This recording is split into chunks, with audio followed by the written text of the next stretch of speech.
Қазақ халқы қашаннан да асыл сөзді қазынам деп, өнерді өрісім деп таныған.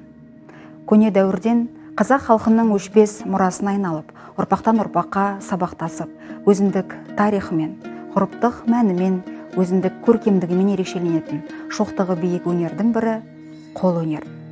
Армысыздар, құрметті көрермендер, бұл Асыл мұра бағдарламасы. Сіздермен бірге мен Әйгерім Сейітбекқызы.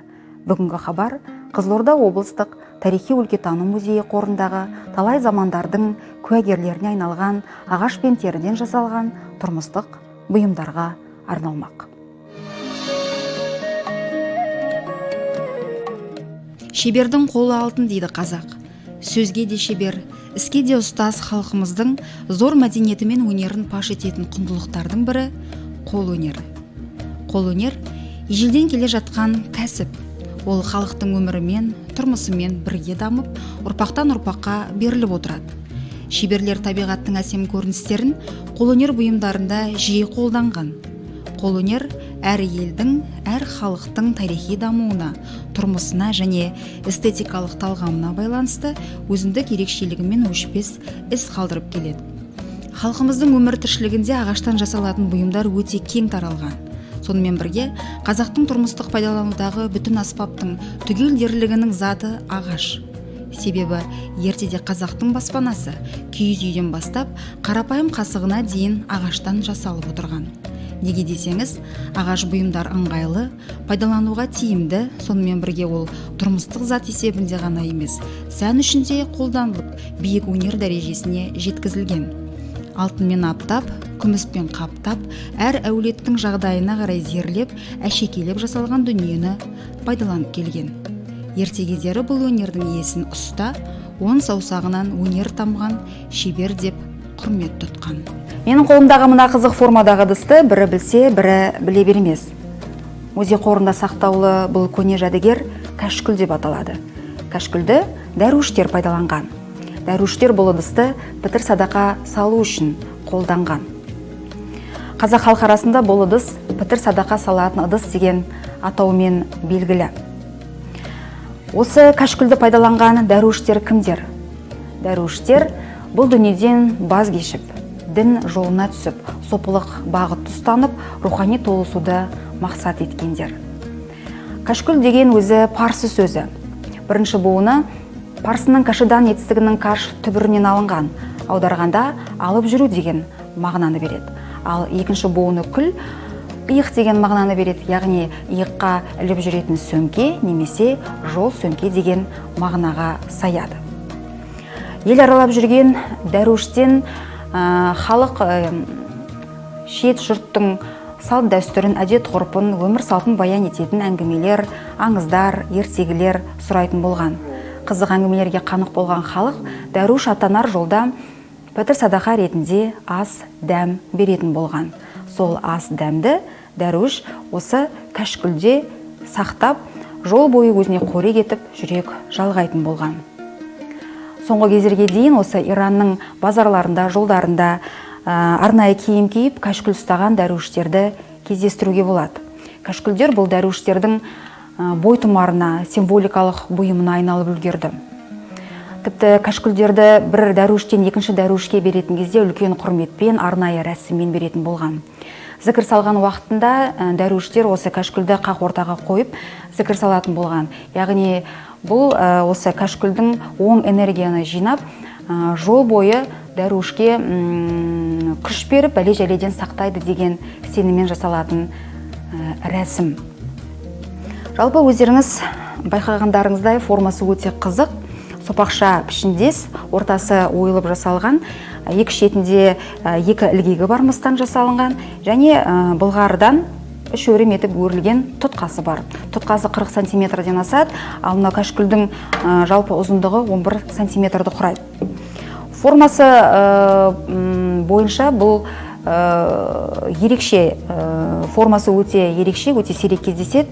Өйткені бұл дүниенің формасының бастауы Ту үнді мұхиты аралдарында жатыр. Неге десеңіздер, бұл дүниенің пішіні әлемдегі ең үлкен жаңғақ теңіз кокосының жарты пішіндес формасында жасалынған. Бұл теңіз кокосы ең алғашында Үнді мұхитының жағалауында бір-біріне өте жақын орналасқан 5 аралда ғана өскен. Пісіп жетілген осы жаңғақтар суға топ-топ түсіп, батыстан шығысқа қарай ағатын ағыспен тікелей оңтүстік Азияға баратын. Азия халқы судан осындай дөңгелек сопақша пішіндес жемістерді теріп алып, өз қажетіне жаратқан. Шығу тегі белгісіз, өсетін ағашын білмейтін, қосшарнақты формасы өте қызық және дәмді жемісті осы оңтүстік Азия халқы өте құнды санайтын, жоғары бағалайтын және өздеріне бір жұмбақ болып есептелетін. Және осы ыдыс және сол жеміс осы ыдыстың формасына негіз болған. Өйткені сол жемісті кезінде оңтүстік Азия халқы өте қасиетті санаған, өйткені өте жұмбақ, шығу тарихы жұмбақ өсімдік болған, және оның қабығының өзін олар емдік қасиеті бар деп сенген. Яғни теңіз кокосын қақ ортасынан бөліп оған су құйып ішетін болса, уланған адамның тез жазылуына, удың бойға дарымауына көмектеседі деп сенген. Оңтүстік Азиядан бастау алған осы кәшкүл ыдысы, осы ыдыстың формасы теңіз кокосымен осылай тікелей тығыз байланысты болған. Жалпы қазақ жерінде де, осы қазақ топырағында да бұл кәшкүлдер кең қолданыста болған. Өйткені қазақ халқы шариғатта уәжіп етілген парыздарды аяқ асты қалдырмаған. Рамазан айында берілетін пітір садақа кезінде қазақ халқы осы дүниелерді пайдаланғанға ұқсайды. Өйткені музей қорында сақтаулы бізге жеткен осы кәшкүлдер соған дәлел. Өздеріңізге белгілі, жалпы пітір садақа құны шариғат бойынша екі қадақ бидай не арпа, немесе 4 қадақ құрма не мейіз болатын болса, сол бидай мен арпаны, құрма мен мейізді салу үшін пайдаланған пітір садақа жинайтын ыдыс ретінде пайдаланған. Ал бұл дүние музей қорына 1982 жылы музей қызметкері Людмила Либрехт арқылы өткізілген.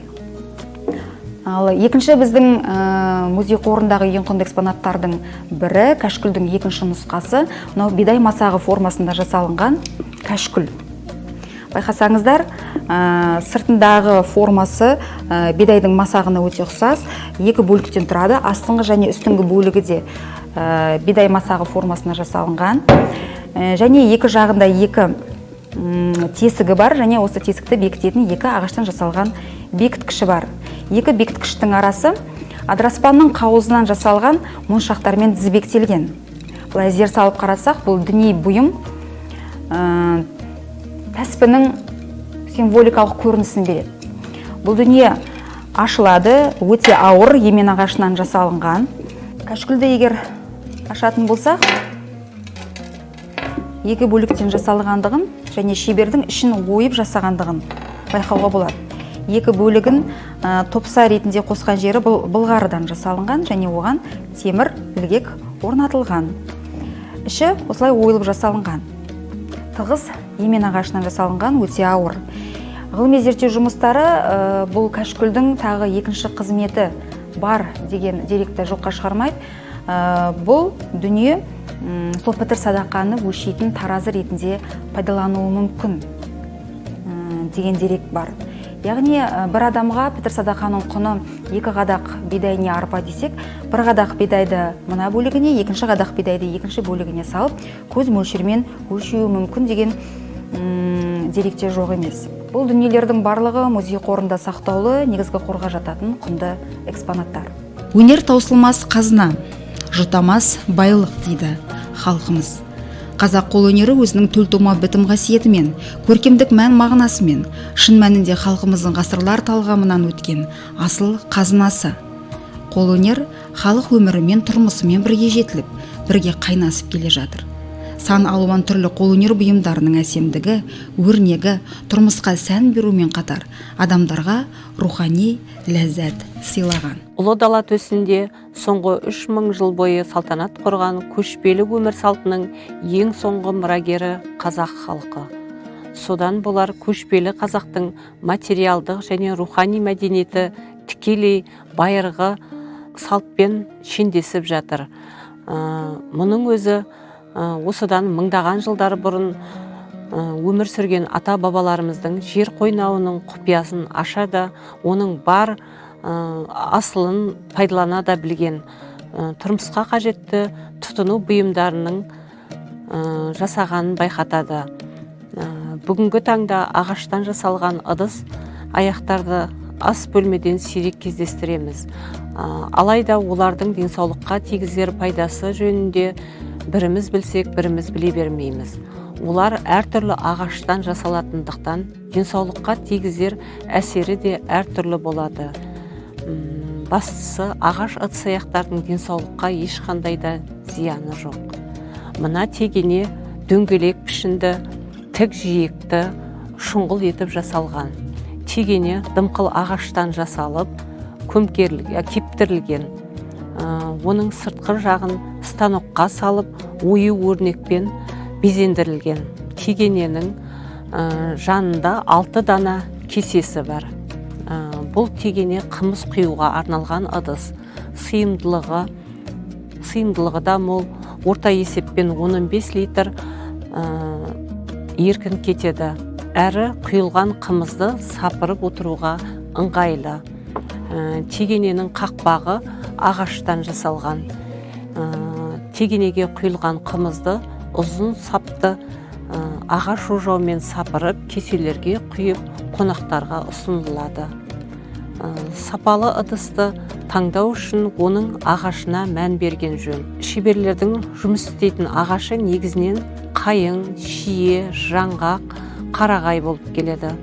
Қайың еменінен жасалған ағаш ыдыстар ыстық пен суыққа төзімді болады, әрі тез сынбайды, ұзаққа шыдайды екен.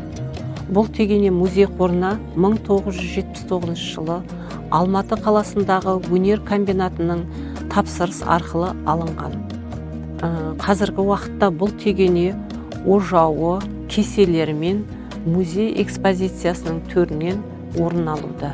Жалпы қазақ халқының өмірінде ежелден бері ағаштан жасалатын үй бұйымдарының алатын орны ерекше. Көшпелі мал шаруашылығымен айналысатын қазақ қауымының күнделікті тұрмысына қажетті ағаштан жасалатын бұйымдардың түрі сан алуан. Ағаш өңдеуді кәсіп еткен шеберлерді халық олардың өндіретін бұйымдарына қарай әртүрлі атаған. Ұста атанған шеберлер үй бұйымдарының көптеген түрлерін жасаумен бірге металл және сүйек өңдеу ісімен де айналысқан. Көненің көзі, тарихтың өзі саналатын алдарыңыздағы музей қорындағы күбілердің түрлері. Музей қорында күбінің 9 түрі сақтаулы. Күбі қымыз, айран, шұбат және ашылған ағарғандарға арналған ағаш ыдыс. Күбі ағаштың тұтастай бөлігінен немесе ағаш тілімдерінен құралып, темірден, ағаштан, сақиналар арқылы бекітіледі. Күбі негізінен төзімді ағаштардан, яғни еменнен, аршадан жасалады. Жұқа ағаштан күбі үшін түп жасалады. Күбі ағаштың тұтас бөлігі тегіс болу үшін күйдіріледі. Күбінің жоғарғы бөлігі жіңішкелеу, ал төменгі бөлігіне қарай кеңдеу болады. Күбілердің сыйымдылығы әртүрлі болады. Кішілері 2-3 саба болса, үлкендері 6-7 сабаға дейін жеткен. Яғни 60-70 литрге дейін барады деген. Сондай-ақ биіктігі 1-1,5 метрді құрайды. Май шайқатын ағашы кей өңірлерде құршек деп аталса, сыр өңірінде піспек деп аталады. Бұл піспектің құрылымы оқтаудай түзу ағаш басына айқастыра ағаш бекітеді. Осы ағаш арқылы күбіге май түседі. Күбіні күн сайын жуып, кептіріп, сүр еттің майымен, қойдың құйрық майымен майлап, тобылға, жүзген, қалмұрын сияқты ағаштардың түтінімен ыстап отыратын болған. Бұл жәдігер музей қорына 2003 жылы өткізілген. Музейдің құнын көтеретін, бәсін жоғары ететін бұл экспонат. Музей қорындағы құнды экспонаттардың бірі аттау. Аттау май, қаймақ шайқайтын құрал. Оны тегене немесе шараға құйылған қан жылым сүтке жартылай малып тұрып, таяқшасын екі алақан арасына ысқылай, айналдырып май шайқайтын болған. Аттау ағаштан жасалады. Музей қорындағы аттаудың 3 түрі сақталған. Бірінші түрі бұл сиыр мүйізінен жасалған. Піспек түріндегі аттаудың бұл пішіні дөңестеу келген, екі жаны ашық болып келген, орта тұсынан тесіп, жіңішке жұмыр ағаштан ұзын сап орнатылған. Бұл сабы тобылғы ағашынан жасалған. Диаметрі 6-4 см. Ал екінші түрі, аттаудың екінші түрі бұл ұсақ малдың мүйізінен жасалған. Бұл аттау кеуіп жарылып кеткен жақтауларында жарықтары бар. Қабыр жақтанып сынған жерлер де бар. Музей қорындағы үшінші аттаудың бұл түрі, мына аттауларға қарағанда тек айырмашылығы сабында ғана. Бұл ірі қара малдың, сиырдың мүйізінен жасалған аттау. Бұл аттау музей қорына 1994 жылы Арал өңірінен іс-сапар барысында экспонат жинақтау мақсатында ғылыми қызметкер Людмила Либер арқылы музей қорына өткізілген. Қолданбалы өнер өркениетке, озық мәдениетке ұмтылудың асыл бір жолы болды десек қателеспейміз. Қолөнер туындылары қарабайыр, біртекті және көріксіз жабайы тіршіліктен әлдеқайда жоғары өрлеу мен адами дамудың көрінісі. Шын мәнінде бұл халықтық өнердің шығармашылық сипаты.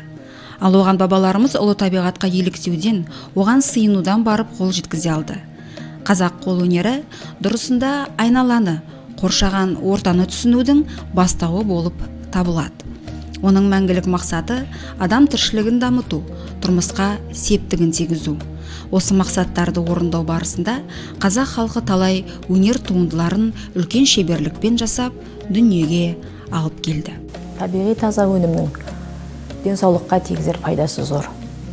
Ағаштың бактерияларды өлтіріп, түрлі ауруларға емдік қасиетке ие екені белгілі. Ағаш ыдыстың ішіндегі ас дәмнің иісі мен дәмі қалыпты сақталатын қасиеті бар.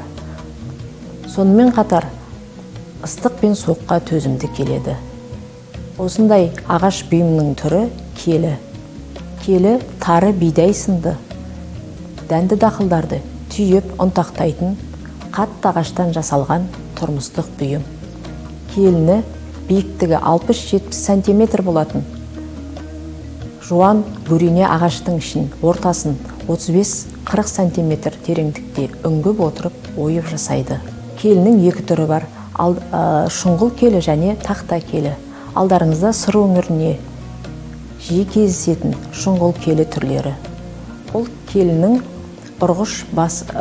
ұрғыш таяғы болады, оны келсап деп атаймыз. Келсаптың түйгіш басы салмақты келеді. Алдарыңыздағы келсаптардың биіктігі 1,5-1,40 см. Келсап пен келіні қатты қарағай және қатты ағаштардан жасайды. Бұл келілердің музей қорында 18 түрі бар. Бұл келілерді негізі сыр өңірінің келішілері жасады деген болжам бар. Келішілер келінің мықты болуы үшін қатты қызып тұрған тандыр пештің ішінде ыстық қозға қақтап, оның іші сыртына қойдың құйрық майы мен түйенің қом майын жағып сіңдіріп отырып жасаған.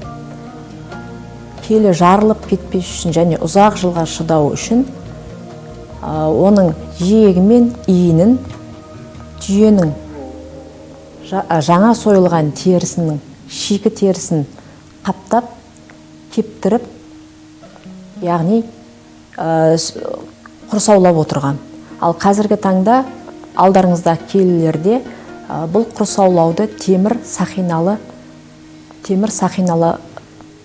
сақинамен құрсаулап қойған. Музей қорындағы тағы бір келілердің түрінің бір қызығы тұтқалы келі түрі.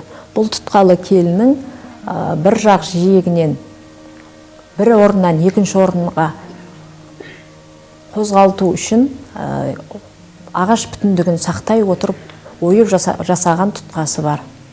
Үй жануарлары мен әртүрлі аң терілерін өңдеу қазақ өмірінде ежелден-ақ үлкен орын алды. Қазақ халқы иленген мал, аң терілерінен сан алуан киім түрлерін тігіп кигенді. Сонымен бірге өздері илейтін немесе сатып алатын былғары түрлерінен қазақ шеберлері көптеген үй бұйымдарын да жасаған. Тері кесінділерінен үлкенді кішілі торсық, сүйретпе сияқты ас құятын ыдыстарды тіккен. Жылымшы томар бояу қайнатындысынан шыққан тері біраз дегдіген соң одан бірнеше торсық пішіліп, өрнектеліп барып тігіледі. Ішіне ыстық құм құйып кептіріледі. Торсық кепкен соң құмды төгіп ысқа іледі. Мұндай әдіспен жасалған торсық өз пішінін еш уақытта жоғалтпаған. Торсық қымыз, шұбат, іртік сияқты сусындарды құюға арналған мал терісінен жасалған бұйым. Музей қорында сақтаулы бұл көне жәдігер өзі қошқар мүйізді ою-өрнегі формасына жасалынған. Сол себепті де бұл торсық мүйіз торсық деп аталады. Өзі қылқа мойынды, ұзынша келген. Екі қапталында қошқар мүйізді ою-өрнегі бедерленген, ал мойнында бота мойын оюы безендірілген. Бұл дүние өзі сиыр терісінен жасалынған, 20 ғасырмен мерзімделеді. Өзі ашық қоңыр түсті және аузында ағаштан арнайы тығын жасалынған. Торсық қазіргі таңдағы термос қызметін атқарады. Салқын сусынды салқын, жылы сусынды жылы күйінде сақтайтын қасиеті бар.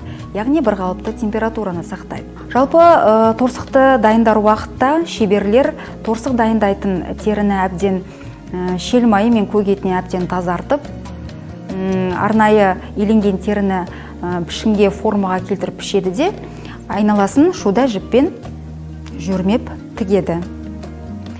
Мүйіз торсықтың бір ерекшелігі бұл тек сусын құюға ғана арналмаған, сонымен қатар ашытатын бұйым ретінде де қазақтар арасында кең қолданыста болған. Өйткені мүйіз торсықтың мынау иілген мүйізінде қымыз аштыққа қалатын болған, қоймал жыңа қалатын болған. Биенің саумал қымызын құйған кезде екі бұрышындағы аштықымен қымыз қайта өздігінен ашытылатын. Сонымен қатар ұзақ сапар кезде жолаушылар осы торсықты қоржындарына салып жүретін болған, ер адамдар қанжығасына байлайтын болған. Ұзақ сапарда шайқатылып жүрген осы торсық қымыздың өз бабында тұруына көмектескен. Яғни бұл дүние қымыз құюға арналған, қымызды ашытуға арналған және өзінің бабында ұстауына көмектескен теріден жасалған көне жәдігер болып табылады. Музей қорына 2002 жылы музей қызметкері Төремұрат Әлжан арқылы өткізілген. Қол өнер ерте заманнан бері атадан балаға мұра болып келе жатқан өнер түрі. Әртүрлі ұлт өкілдерінің тұрмысында күні бүгінге дейін сақталып келе жатқан тұрмыстық бұйымдар, ыдыс-аяқ түрлері сан ғасырлар сынынан өтіп, сомдалған қол өнердің озық үлгілері болып табылады. Қол өнер дүние жүзінің әр халқында бар. Сонымен қатар әр елдің, әр халықтың тарихи дамуына, тұрмысына және эстетикалық талғамына байланысты өзіндік ерекшелігімен өшпес із қалдырып келеді. 1938 жылы Қазақстанға кәріс ұлты депортацияланған. Олардың көпшілігі Қызылорда облысында орналасқан. Облысымызда өзіміздің социалистік еңбек ерінің 31-і кәріс ұлтынан шыққан. Бұл біздің елде күріш шаруашылығының жақсы дамығандығының белгісі. Қазақстанға тарихи депортация кезінде қоныс аударған көрес-арам корейлері бүгінде өзіндік тарихи мәдени мұраға бай. Халықтық элементтері мен сан ғасырлық ұлт салт дәстүрі мен әдеп ғұрпын өз дәрежесінде сақтап қалған. Ата салтының мол қазынасын дәріптей білген ұлт ретінде қадірлі. Корей ұлтын қазақтар болмысына сай құшағын айқара ашып, емін жарқын көңіл күймен қарсы алды. Қаншама қайғы қасіретпен қуғын сүргінді басынан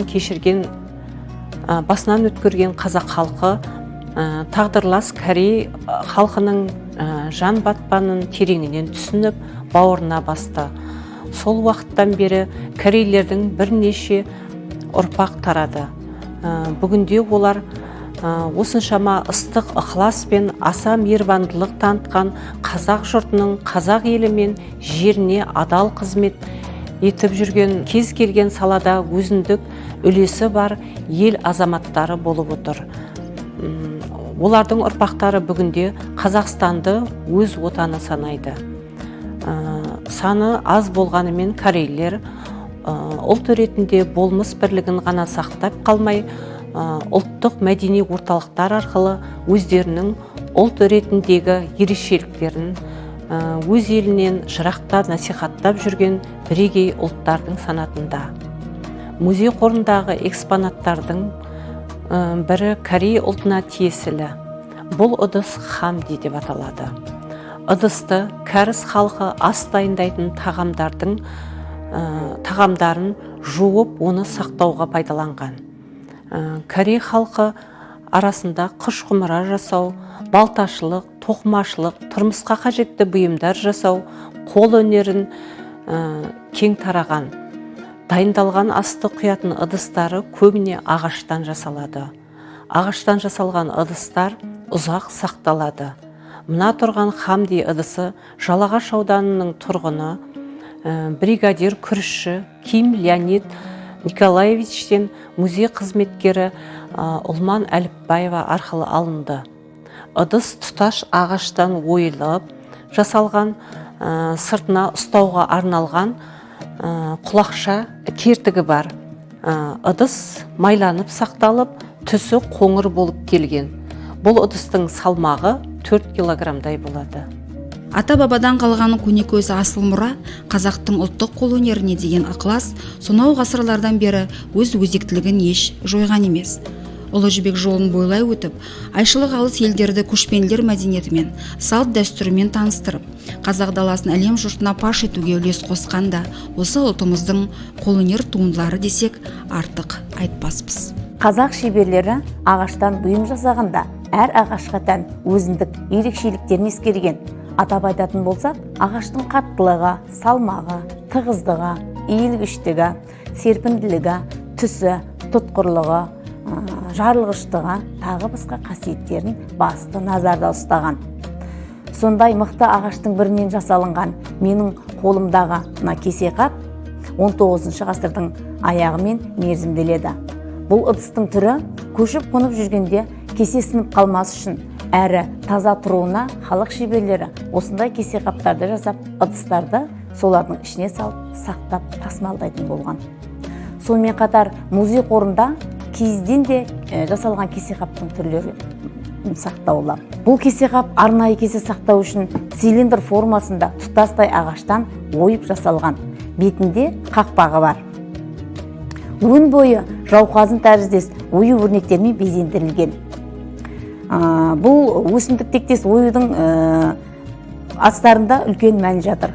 Өсіп өнсін, көктеп көгерсін деген мағынаны берсе керек. Ағаштан түйін түйген ата-бабаларымыз ағашты түрлі пішінге салып, оны иіп, қазып, суды малдың қиымен араластырып, ағашты сол жерге көметін болған.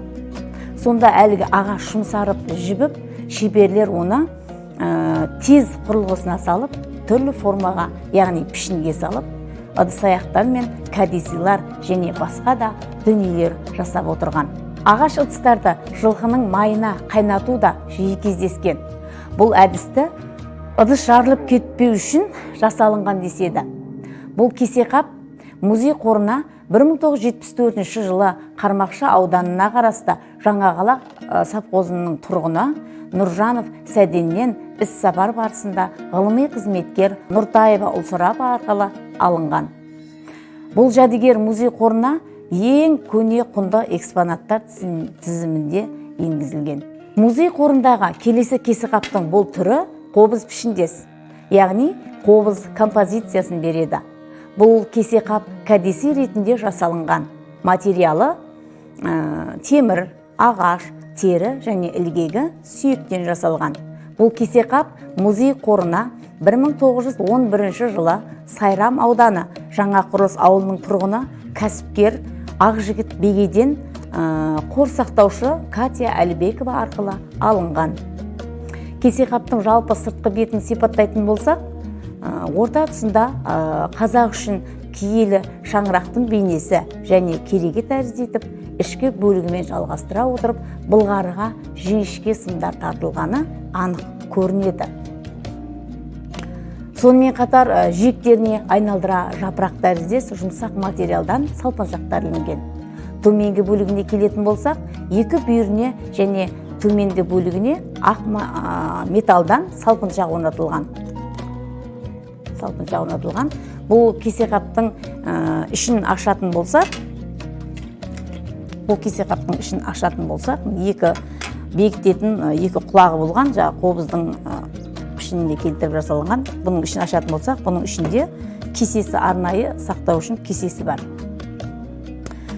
Ұзақ жолға шыққанда жолаушы пайдаланған бұйымы. Белдіктің шығыршығына бекітілген ілгегі бар. Оған кесеқаптың жоғарғы бөлігіндегі темір ілгіші дәлел. Ағаш шеберлері ағаштан ойып, қымызға арналған ожау, тегене, саптаяқ, зерен, күбі, табақ, астау сияқты бұйымдарды өз жерімізде өсетін ағаш түрлерінен ұқсатып жасай білген. Ағаштан ойып жасалған кішілеу ыдыс тостақан деп аталса, ас салатын жайпақ ыдыс табақ деп аталған. Тегенеге құйылған қымызды сапырып, аяқ-аяққа құю үшін ұзындау сапты ағаш ожаулары мен шөміштер қолданылған. Тамақ бергенде сараңдық істедім деген мағынада қолданылатын шөміштен қысты фразеологизмі ыдыстың осындай түріне байланысты шыққан. Ожау жасауда шеберлер өздерінің тамаша өнерпаздығы мен асқан шеберлігін көрсеткен. Бір тұтас ағаштан ожаудың жеке де, қос басты да түрін қызық етіп тізбектеп жасаған. Кейбір ожауларды қымызға салып жібергенде бетіне аққу сияқтанып қалықтап жүзіп шығатыны қандай керемет десеңізші.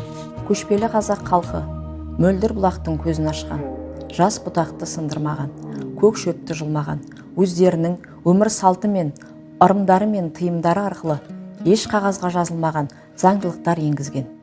Үлкен мәдениетпен қоршаған ортаға деген қамқорлықтың негізін қалаған. Ежелден ағаштың қадір қасиетін білген. Ағаштан жасалған тұрмыстық заттардың тиімділігі мен көші-қон мәдениетіне деген ыңғайлылығын түсініп білген. Осындай тұрмыстық бұйымның түрі ағаш табақ. Табақ деп ежелден ас салатын беті кең жайпақ ағаш ыдысты атайды. Музей қорындағы жайпақ ағаштың түсі қоңыр, салмағы жеңіл келген дөңгелек пішінді ыдыс қарағай ағашынан ойылып жасалған. Жаңқалары жату үшін қойдың құйрық майы сіңдіріліп жағылған. Бұл музей қорындағы ағаштың биіктігі 8 сантиметр, тереңдігі 6 сантиметр болады. Ал жиегінің жалпақтығы 4 сантиметр. Бұл ағашты музей қорына Қармақшы ауданы Ақжар ауылына жасаған экспедиция барысында 1980 жылы әкеп өткізілген. Ожау қымыз, айран, сүт, сусын құюға қолданылатын ыдыс. Шұңғыл бөліктен және қолға ұстауға ыңғайлы саптан тұрады. Ожау ағаштан және металдан жасалады.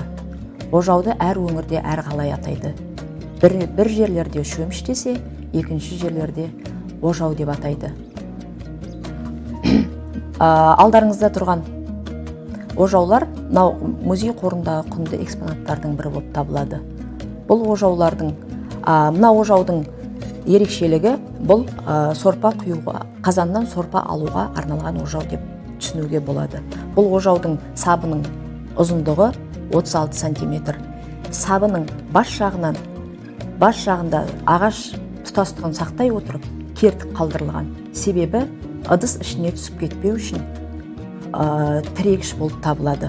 Ал шұңғыл бөлігіндегі ожау басы бұл сүйірлеу болып сұйықтықтың біркелкі құйылуына арнайлап жасалған тәрізді.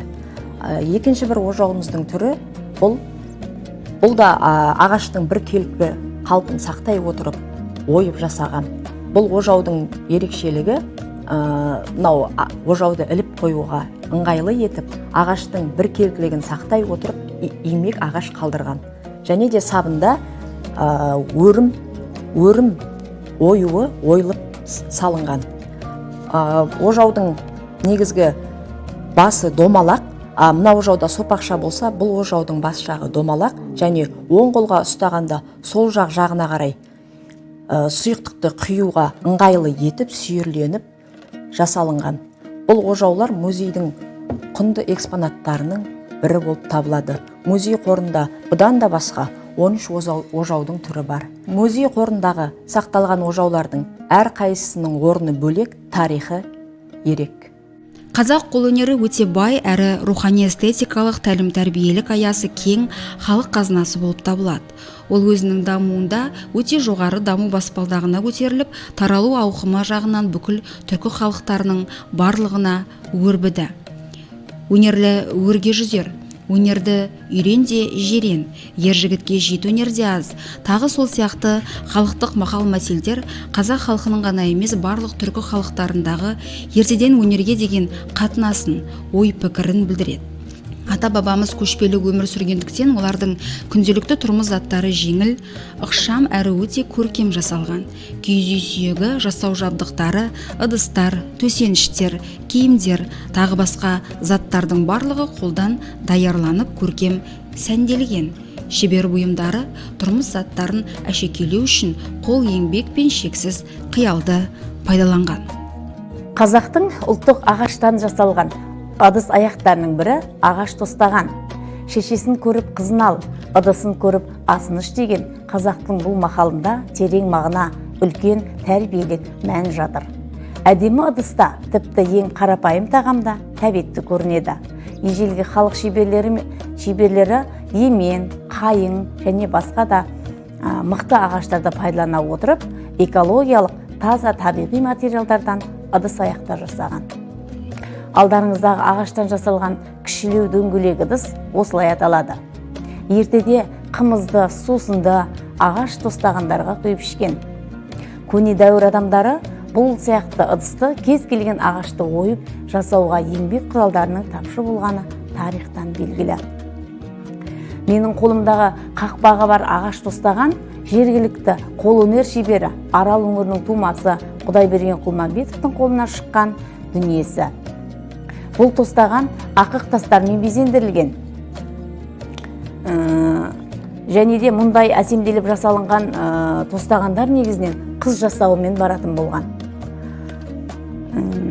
Шебер көздің жауын алатындай тастармен көмкеріп, қошқар мүйізді оюлармен әсемдеп безендіріп жасаған.